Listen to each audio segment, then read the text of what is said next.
Hey guys, it's Brigitte and I am in the garden. It's August, it's hot, and we're gonna look at our tomato plants and talk about what you should be looking at to decide whether or not your plant's done. Is it dying? Will it give you more tomatoes? All the thoughts that we have as gardeners, especially new gardeners, when we're worried about whether or not our crops are thriving or dying. Now before I get into that, make sure you hit the like and subscribe button so you're notified anytime we put out a video so that we can help you be the best gardener possible. So we're in the garden, we've got our classic low and lean system here, and we have tons of videos on this. If you don't know what this is, again, it's called low and lean. These spindly, hideous looking tomato plants have given me a massive amount of tomatoes, more than I can possibly eat or give away. You'll see I've got 1, 2, 3, 4 plants. And what I want to showcase here is kind of help you as a new gardener look at a tomato plant and decide whether or not you should be concerned about the way that it looks. So this particular plant obviously looks terrible, okay? These leaves are dying.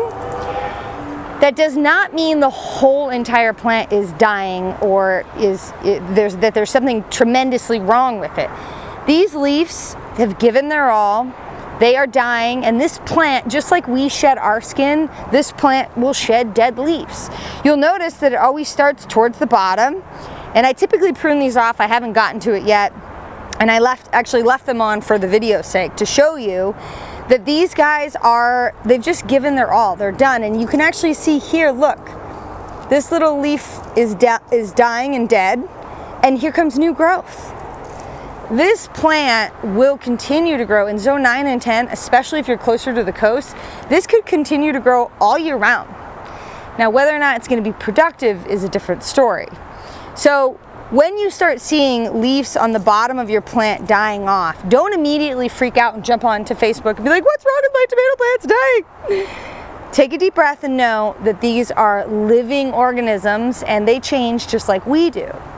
It is worth noting, we're in August, okay? We're towards the end of the season for this plant. These were planted, do I have a little stick to tell me?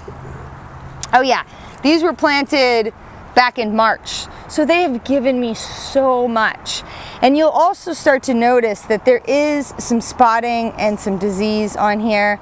It happens every year, especially if you're close to the coast. Powdery mildew, downy mildew, all of those things are naturally going to happen. You can never stop it. It's going to happen, especially in an organic or even a spray-free garden. You're going to get it.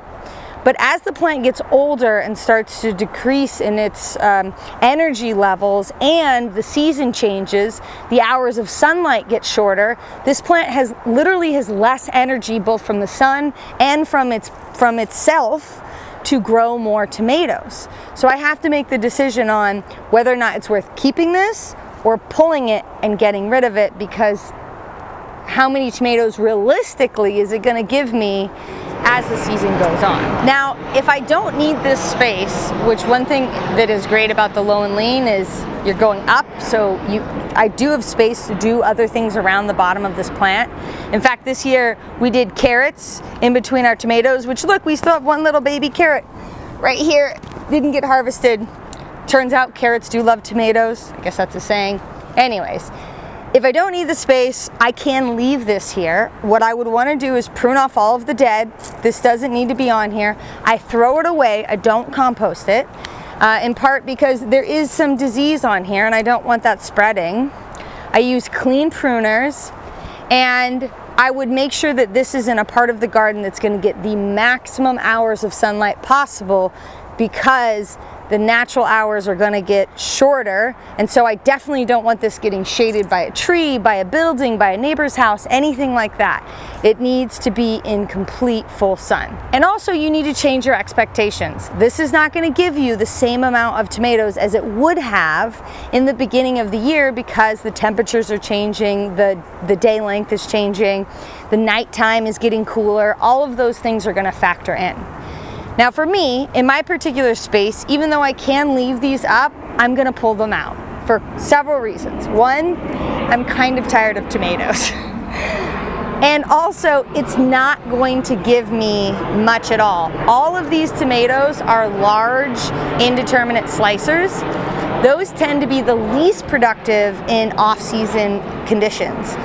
The type of tomato plant that I would potentially leave in the ground is a cherry tomato that will still pump out little cherry tomatoes throughout the fall and even into the winter. That makes it worth having. Yeah, he's sleeping inside. Take the monitor, but that's great because we still have 2 more videos to do.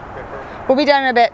Now, if you were to overwinter this and you don't have a frost in your area, then when spring comes and the temperatures get warmer and the daylight hours get longer, you will see normal spring growth happen from this. And you'll see the plant get a second flush of new beautiful leaves and the production will start again.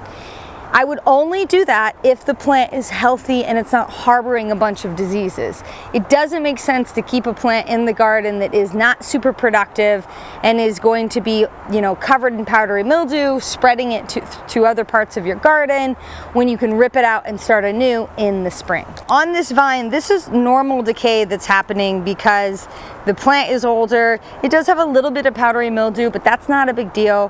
When should you be concerned? Well, when your plant is brand new, like you just put it in the ground, it's springtime, it's optimal temperatures, optimal day length, and it starts doing that, that might be a bit of a concern.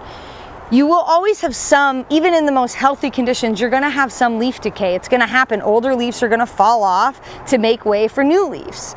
But if you're seeing it spreading all the way up to the top of the plant, and you can actually visually see on the plant veining, different coloration in the leaves, that is when you might want to be concerned that it is a pathogen or a disease that could really destroy your tomato plant.